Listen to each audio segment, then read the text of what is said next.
Good morning, everybody. This is Laura with Busy Bee Farms, and this morning I wanted to share with you our meat birds that are now almost 7 weeks old tomorrow, and the door that David built for this tractor. I'm down here this morning and I'm going to let them out for the day so they can eat, and I just wanted to show you the door because it is awesome. Okay, so the last video that we shot, the chickens were still just in the chicken tractor. But as you see, they have gotten so much bigger. Yeah, you guys have grown so much. So in the last, over a week ago, we put up this Premier One fencing. We've used this now, I think, 2-3 years now. But it is a solar power, well, it's over on this side. It's solar powered through the box right there. And then it's up along and around them to protect them, to keep any predators from coming in to get them. And at night, we put them up in the tractor at night. So we just have done that. I guess we could leave them out with the Premier One fencing for protection, but we've always just put them up to protect them. So it's morning. It is time for them and they're ready to eat. So I just wanted to share with you this door, the door right here.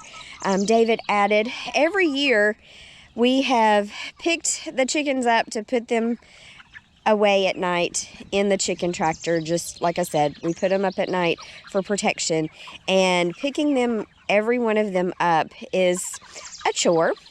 And so we decided to build a door to this chicken tractor. For one, so that we don't have to raise the tractor up and down to let them out in the morning. And then two, it's just easier when we can not have to lift it up and down, and then the door we can just open and they can come out. And then in the evenings we kind of just shoo them back in. We don't pick them up. We've been, for the past week now, Matthew and I mainly, Olivia's helped too, but primarily we have just kind of just shooed them in, and they go in just fine. After the first couple of days, they figured out what we were doing. But all David did was attach some lumber right here and a door and some hinges, or locks, I guess. All this was lumber that we had left over just laying around, so, we didn't have to buy anything. And they are ready to eat, aren't you?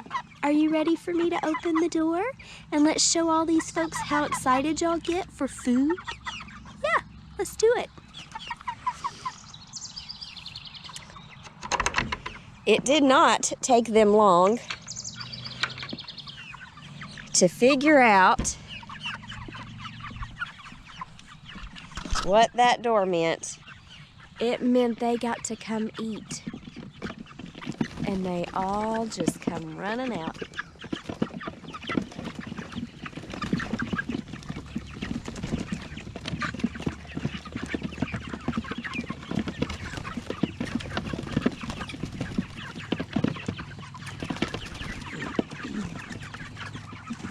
We'll always have a few little stragglers in there that take their time. But for the most part, they're all sitting by the door by morning, ready to come eat.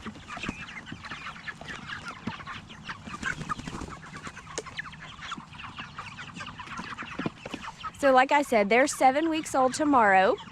They're in that phase where they are rapidly growing. We have lost some chickens along the way, from tiny babies to just a week ago, I believe, we lost one. It's been really hot here the last week or so, and it's been really dry. I don't know if just the heat had something to do with the one last week or not. But we ordered 100 chicks. We're down to 88, which is not terrible. Growing the Cornish Cross chickens out, we have encountered that you just lose chickens. It just happens. That's why you always order more than what you actually will probably really need for a year. But yeah, these guys are growing and growing and growing. We have this long feeder over here that David built a year ago or so, 2 years ago maybe. Just some PVC pipe with a frame, a wooden frame. And we just stick this out here, pour the food in, and they go to town. We have 2 of our big waterers. And then we have another style feeder over here where we took a 5-gallon bucket. We drilled some holes. Let's see if we can find those holes. There they are. Holes around. And then the bucket is screwed down into a rubber watering feed bucket that you can get at TSC, any place like that. And we pour the feed in the top up here, and then it just comes out as needed. So that's their other feeder. And they have been in this area of grass for about a week now. So it's time that we'll probably be moving them a little bit. There's still plenty of places for them to go, but primarily with it being hot, they've been around our trees, our apple trees, for shade. So anyway, I just wanted to show you kind of how food driven they are and how they were at the door eagerly waiting to come and eat, and how awesome the door is. David did a great job.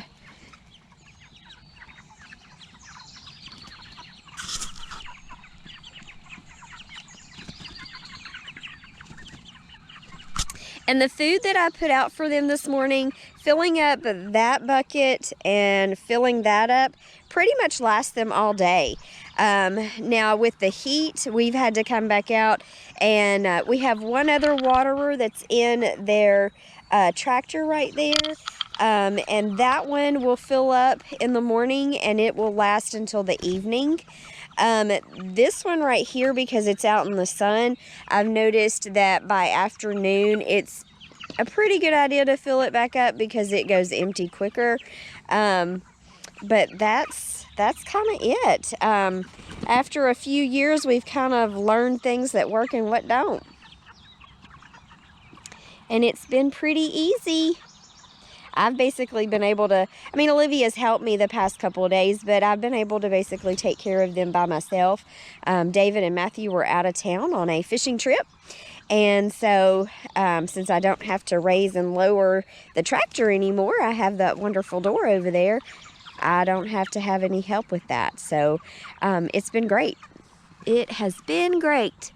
And like I said, there's a few little stragglers in there, but they'll come out, won't ya? You'll come out to eat. But they're getting bigger. So they'll be 8 weeks old, you know, a week from tomorrow.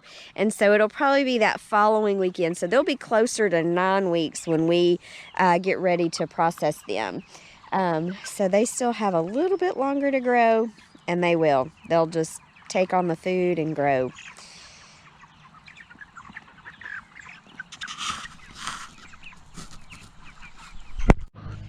All right, so I want to show you kind of what's happening in the garden at this moment. We have not planted any tomatoes yet. They are fully hardened off so that I can get them in the ground hopefully this week.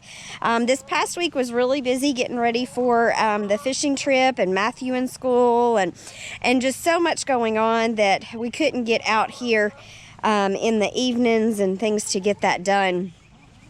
So, but I did plant some seeds in the last week and a half, and so I just wanted to show you what has come up.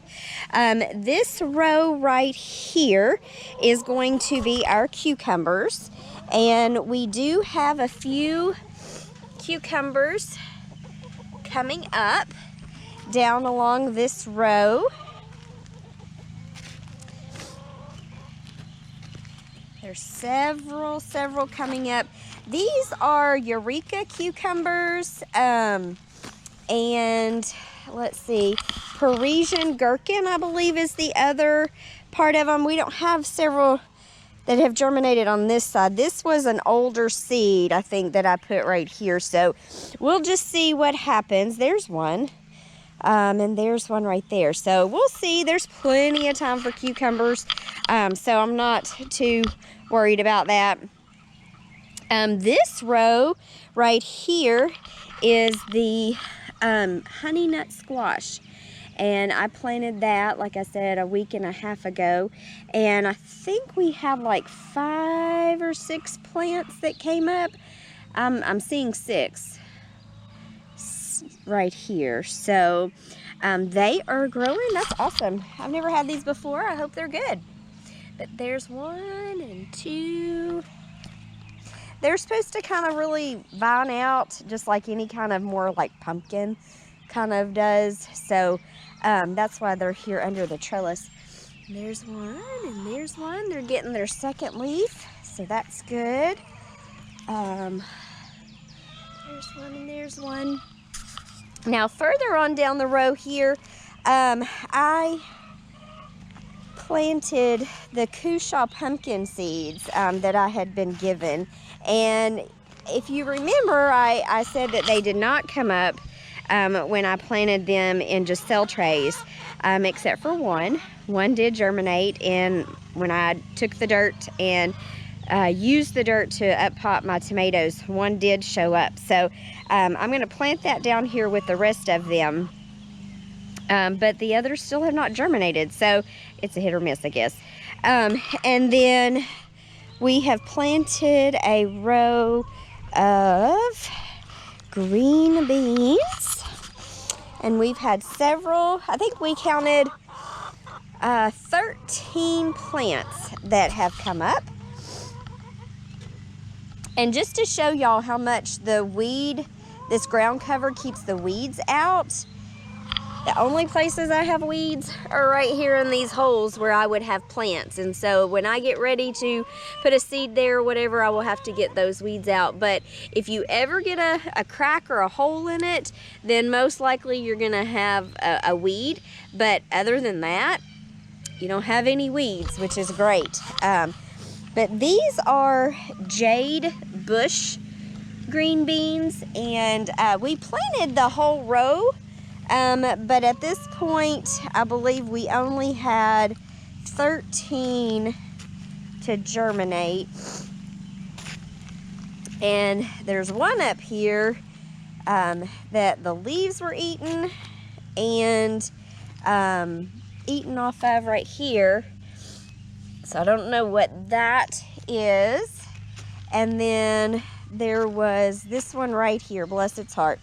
Something came and ate its leaves. It's trying to come back, but something did eat its leaves. So that's kind of the problem we have sometimes with doing green beans in this garden. Now our pole beans did great, but bush beans, we've had several groundhogs that like to live around here. So I wonder if some of that is that coming back. So I wanted to show you all of that. We definitely have a lot of lawn care work to take care of around the garden. It's been, like I said, so super busy this week, and this coming week is going to be busy because Matthew graduates high school. So we are getting prepared for that event come this Friday, and then we are going to have a party for him on Saturday to celebrate his accomplishment. We're super excited. His last actual day of school is tomorrow, Monday, because at this point he's exempt from all of his exams, so he doesn't have to go back until it's time to practice for graduation. So he's super excited, and we are too. I wanted to show you up here all of my peppers and my tomato plants, and I wanted to show you my little flower, the sweet little boy that I take care of. He gave me these little flowers. Their petals kind of close up when the sun goes down, but when the sun comes back up, they open up, and they're very, very pretty. He was so sweet to give those to me for Mother's Day. And these are my bachelor buttons.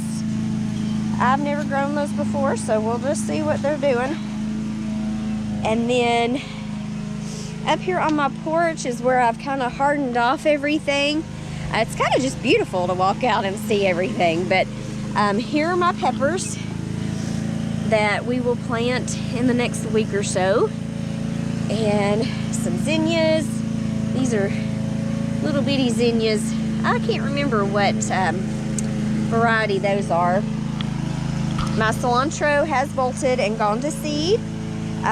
We have some lettuce that is still growing.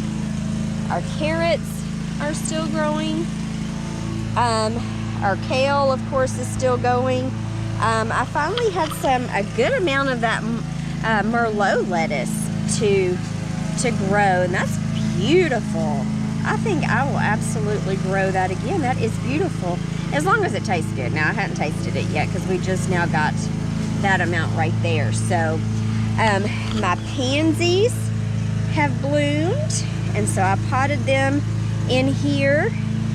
Took out the cilantro that was in here and put those in there. These are beets. We'll see if they do anything. The cabbage is still there. Here are some more of my pansies that I grew from seed. They are growing. I planted them in that pot. And then all these flowers over here, these are my white cosmos, and then the red ones, they are just beautiful. And then my marigolds, they have been bloomed out for a while and have been so pretty. Let's see. Okay, that's a marigold. And then this just happened overnight, y'all. These are my black-eyed Susan vines that I started from seed, and they have started vining so beautifully, and now they have little flowers on them. I am so excited about that. And this one over here is a little more yellow. But I started, let's see, I can't remember how many I started, but I have 4 plants that have survived, and I have bigger pots I'm going to put them in, and with some trellis, and so they are so pretty. I am super excited about that. Those are some zinnias that I need to get in the ground. And then here are all of my tomato plants. They seem to be doing pretty well. They're getting pretty big, so it's time that they get in the ground. And then this is calendula that will go in the garden as well. And my purple phlox that I grew, I've never grown that either. I'm going to put this, I believe, down there by the greenhouse in a pot. And then I have, I think it was 6 or 7 of my lavender that is still growing. I'm super excited about that too. And my basil, the basil smells so good. And that's primarily the only reason I grow the basil, is because of its smell. It just smells so good to come out, touch it, and then just smell it. It just smells just so calming and refreshing to me, just like the lavender. So they are all doing so good. I wanted to share that with you. All the plants that are growing, and it's that time of year where everything's sprouting and ready to grow for our long season, because our season goes until usually November 1st. Our last frost date is the mid of October, but most of the time we get till November 1st. So, but that's it. That's what's happening around here today, and at this time of the year. Like I said, we have some things coming up. We're going to be planting, and in the next week and a half or so, it'll be time to process our chickens. So you'll start seeing that video pretty soon to learn how many we have overall. But I think that's it. So I wanted to share those things with you. Thank you for hanging out with us and following us through this journey. And we hope that you guys are having a good spring and getting your gardens ready. And we just thank you for tuning in. If this is your first time seeing our videos and you liked it, give it a thumbs up. If you really liked our videos even more, to subscribe. That would be great as well to support our channel. But we thank each and every one of you that watch a video. We do. We thank each and every one of you, and we hope that it inspires you to want to plant something. A tiny little seed can grow into so much. So I just encourage you to plant something and grow something. Thank you so much. Take care, and God bless.